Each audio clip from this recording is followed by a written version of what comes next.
So moving on to the first session of this of the afternoon session, I want to introduce you to Nikki NewDay from NewDay, who's going to talk through some of her experiences in terms of their. Thank you.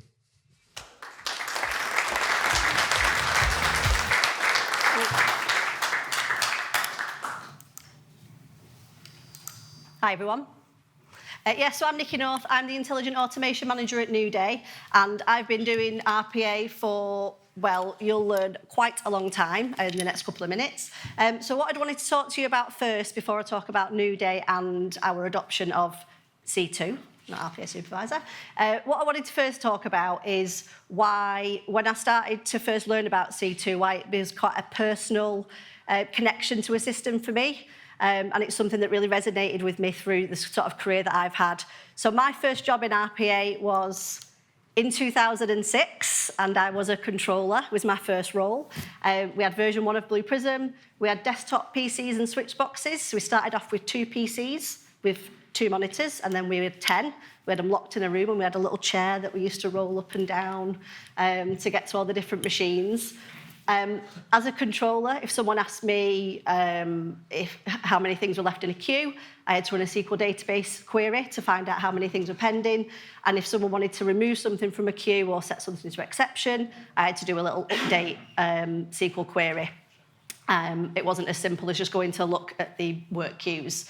Also, there was no such thing as a scheduler. So my job was, at 8 o'clock in the morning, to manually kick off individual processes, the same at 9, the same at 10. I had to be careful when I went for a toilet break, and someone had to cover my dinner. That is exactly how it worked. And in addition to that, at the weekend, there was no such thing as, kick something off on a Saturday morning. So what we had to do was build a process, and that process's job was to wait until a specific time and then start a different process. And that's how schedulers worked back in 2006. So we kick off 10 extra processes on a Friday night, one for sort of Saturday morning, Sunday morning, Monday morning. And if any of the processes fell over, that was it. That process just didn't work that weekend. So that's where I started from. And that was my experience with Blue Prism for a good couple of years. Then we moved to 2012. Moved to version 4 of Blue Prism, which was a revolutionary version of Blue Prism. They stopped selling consultancy and moved to the enterprise software sales that they do today. We virtualized the environment, so no more locked room. People didn't have to come and knock on the door to come and say hello to me.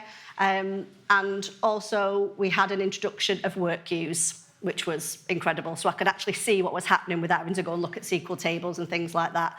And we also had the introduction of schedulers, which, as you can imagine, was just like, I know you mentioned earlier that the schedulers are rubbish. In 2012, they were the best thing in the world. But I will be the first to say they are still rubbish. But at the time, they were brilliant. And then we move on to today. Obviously, I'm no longer a controller, and it's been a while since I've been a controller. But we're at NewDay, we're on version 7 of Blue Prism. Obviously, no one told me about the rebrand when I put it on my slides, but RPA Supervisor up there with all the different things. And you'll notice that the intelligence dashboards are on there. That wasn't really something I was thinking about in 2006 and 2012 because we were just trying to get through and we were learning the industry. It wasn't even called RPA in 2006. I can't remember when the term was created, but for a good few years, I couldn't even tell people what my job was because no one understood it. So that's the history of that. So you can imagine when I saw the sort of thing that RPA Supervisor could do, it was a real connection for me, and I really understood how it can make a difference to a lot of different people and a lot of people's day job. And it involves the role of a controller as well, because in 2006, it was a hands-on, proper job. 2012, it was a bit more sat back. I know a lot of controllers were used to test things, to do incident management, to do triage, and with kind of the junior developers of teams. And I think today we're seeing that isolated controller role is not there anymore, and we're looking more at like, say, a junior developer or the developers just taking some of that task on themselves. So a little bit more about NewDay and our intelligent automation setup. So as a business on this side, you'll see we've got 5,000 customers in the UK. We are a credit provider, and 1 in 6 UK credit cards is issued by NewDay. We have One of our commitments is to improving people's credit scores as well. So you may recognise some of our own brands like Aqua and Pulse, and Aqua Coach is something that we're quite committed to, and it's something that can help people to improve their credit scores and therefore move forward with credit. We do 146 million transactions each year. The automation team, when it was set up about 5 years ago, we partnered with ISG and they helped us to set up an internal capability, which is always my favourite way of setting up a centre of excellence. It's a small team at the minute of 6 resources. Over the 5 years, approximately 80 processes have been successfully automated. And as of the end of 2020, 52 processes were in production, saving around 60 FTE or 6,500 hours back to the business a month. And we have an average of about 120,000 pieces of automation that go through for those 52 processes. And we're very proud that we have a very low exception rate. It is less than 5%. And there was a lot of work that my team did at the back end of 2021 to really try and drive some of that down. The problem that we had when I joined NewDay in 2022 was that in 2021, we had 2 controllers full-time that were part of the larger team. One of those controllers left, one of the developers left, so the remaining controller moved into the developer's role and it left us with no controllers. And that was what spurred on the focus on CI and improvement to kind of minimise the amount of things that were being done. However, out of the goodness of the hearts, because they're just lovely guys, and 2 of them over there, they agreed that they were going to have a rotation. They would come in on a Saturday, unpaid, because it just do a quick check, couple of hours, because it made their lives much easier on a Monday. And it was kind of it's not something I wanted to formalise. It's something they were already doing when I joined, but it was something that couldn't continue and it wasn't acceptable for it to continue like that. And that's where we looked to C2 for some support and decided that was the solution we were going to implement, because the main success criteria for us was that rather than, I think, one engineer was maybe spending 50% of their day doing the control room activities, moving schedules around. We all know what sort of manual activities required to do that. And so that's where we decided to go forward with C2. So what I wanted to talk about next is the speed to value that we saw. So week 1, day 1 was the day that we had it all fully deployed and implemented into production. Day 2, we had a couple of processes onboarded, and then we ran them on day 3 just to get a little bit of assurance, because everyone always says, oh, our product's amazing, it does all these things, and we were like, well, let's just hang on and see. So we did a couple, and then on day 4, we'd seen what we needed to see, and the full suite of processes had been onboarded. So that's all 52 processes within the space of 4 days, and we had instant benefit realisation. On week 2, there was reduced efforts for the morning checks when developers would come in, and the developers' confidence was building in the tool. And I think it was Eric that said it earlier. It just does it. It just works. And that's kind of what we found. I was thinking about how to articulate the benefits that we found, how to express how much easier it's made the developers' lives. And every time we had a conversation, it's kind of like, it just works. It just does exactly what you need it to do. And by week 4, we'd removed the Saturday control room checks completely. So the guys had their lives back and we didn't have to negotiate when one of them had something to do when it was their scheduled weekend to be in. And that's how quickly we saw the value of that. We've had other systems, which will remain nameless, that we've brought in the last 12 months or so. And we didn't see anything near the sort of speed to value of this. It was sort of a really slow process. It took ages to train everyone, for everyone to get the understanding of it. And in the end, it wasn't something that worked for us. It wasn't in the same field as this, but it was an intelligent automation technology. So it's been really surprising to see how quickly it's come in, it's bedded in, and it's just working and giving us everything that we need. A secondary benefit for me has been looking at license usage as well and license capacity. Oh, sorry, I missed a bit. Sorry, forgot that was on my slide. We also saw as well, in the first couple of weeks, our first target system outage. Usually, when one of our target systems goes down, there's probably about 6 hours of manual effort. This particular one happened at about, I think it came back online about 20 to 4. So a developer would have had to stay past their normal working hours to help get everything back on track. Someone would have had to come in the next morning and jiggery everything around and get everything working. just to protect those SLAs. And with RPA supervisor in place, we had 0 developer hours required, and all processes were caught up within 2.5 hours with 100% SLA adherence. So again, it just works. We couldn't have asked for anything more than that. So just to give you a view on the license utilisation, so the top sort of darker colour is what we did with just using Blue Prism. And you can see that it pretty much, from the day that the business day started around 8 a.m. till our contact centre closed at 7 p.m, we're pretty much using all of our licences completely.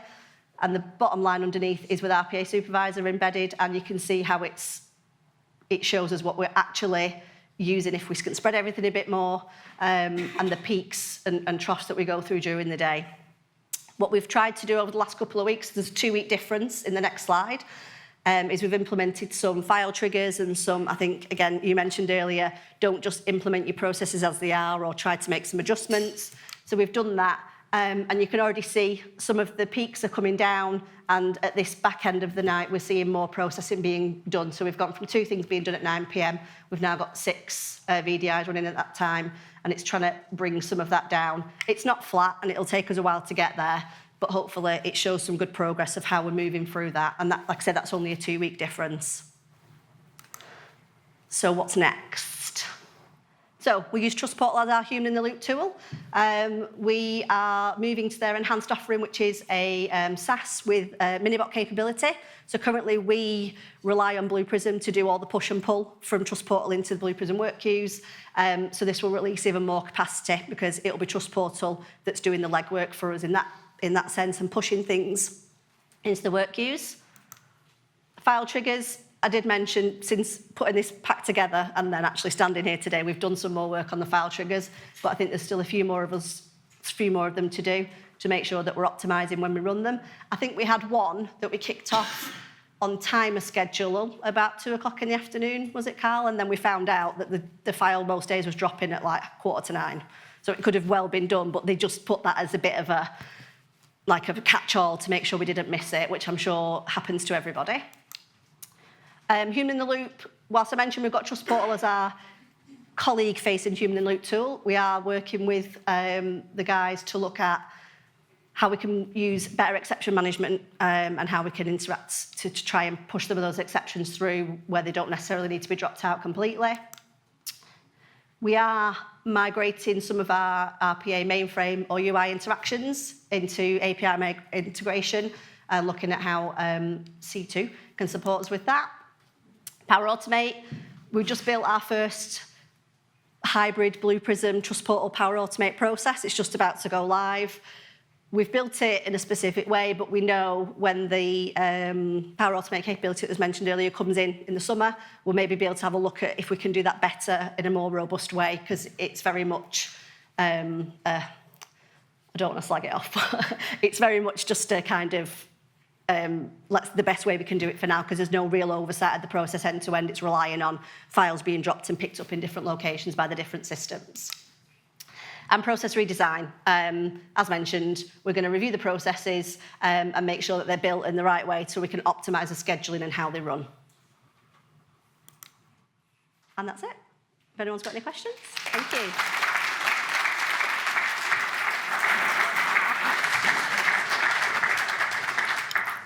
Any questions for Nikki? There's James at the back, Ollie. Ollie. Hi, Alison. You've obviously been on a bit of a journey with automation. Mm-hmm. One of the things we see a lot in the automation space is organisations failing to scale. Mm-hmm. So could you talk a little bit about, how you started and how you managed to break that scale barrier? I can. I also have a slightly different perspective on that as well, because where we're going now is into a deceleration of RPA. So as I think some of the guys mentioned before, their objectives now are to scale and to get bigger and better. As a company, NewDay have a technology arm of the business, and we've built our own platform.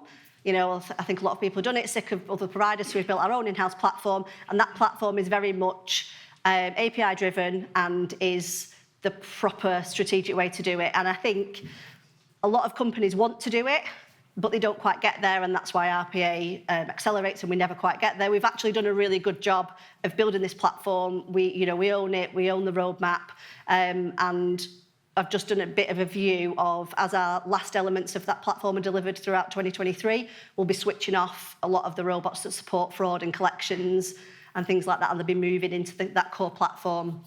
So we've come on that journey, we've gone and we've helped where we needed to be, and now we're kind of coming down the other side of that hill. There'll always be a place for us. There was, in the financial industry, there was PPI, then there was COVID, and I'm sure there'll be something else that's coming around the corner that we need to react to. And we're very much now moving into the space of being used as a proof of concept. So there's a process that's coming in industry-wide to support vulnerable customers. We don't know if it's going to be accepted in the industry. We don't know if we're going to want to move forward with it. So we've built an RPA solution. We'll run it for a bit, and you will see if it pans out. And if it does, then it'll go into the product roadmap for a strategic solution, but we'll fill the gap in the meantime. So that's where we're positioned at the moment. Thank you. Thanks. Any other questions? Ollie. Hi, Nikki. Thank you for that. Yeah. Really good. I may already know the answer to this, but I'll ask you it anyway. You mentioned around your use of Trust Portal and potentially more work within the human in the loop space. The complexity that adds into an environment of multiple people triggering multiple processes at any time. How do you see C2 helping in those types of scenarios? I think it's going to be that we're going to want those types of processes to be prioritised. We want that to be as close to real time as possible. At the minute, we have so many processes dedicated to just pushing and pulling things through because we don't know what capacity is coming in. So we've just got constant licenses absorbed by dragging things through. So C2 will help us by making sure that when there's nothing in that pot of use cases and there's no one using those forms, we can be going off and doing less things. And when there's more demand on that, we can have more robots and make sure we're closer to real time than possible. And also, we had an issue last year under the current setup trying to scale with one of the Trust Portal forms. We had a really big influx in one of our processes, and the more robots we threw at it, it sort of just started to trip over itself more and more. So we kind of had to just wait it out. And that's why we want to use the mini-bots capability to scale, and then we know that C2 will be able to help us to get the processes at the back end running at the same time to keep up with demand. Thank you. Thanks. Can I ask a question? Well, first, well done on scaling your automation, because moving it into your own core system is still automating. So I don't agree that that's not scaling automation. And I just want to say, on our roadmap, and it's not before summer, as part of the scaling, dynamic scaling of VDIs, the same thinking will be used to have resource groups. So a set of VDIs ready for those real-time processing. So they'll scale up and down. As long as there's capacity, you'll have them running the process, so it will pick up immediately. And then if there are more important things to do, it will then shut it down. But you can have a small pool available to do all of those processes without stealing from your other high-priority work. Okay. Thank you. Well sold. Right, Nikki, if there are no more questions, Nikki, thank you very much for that insight. Yeah, lovely, thank you.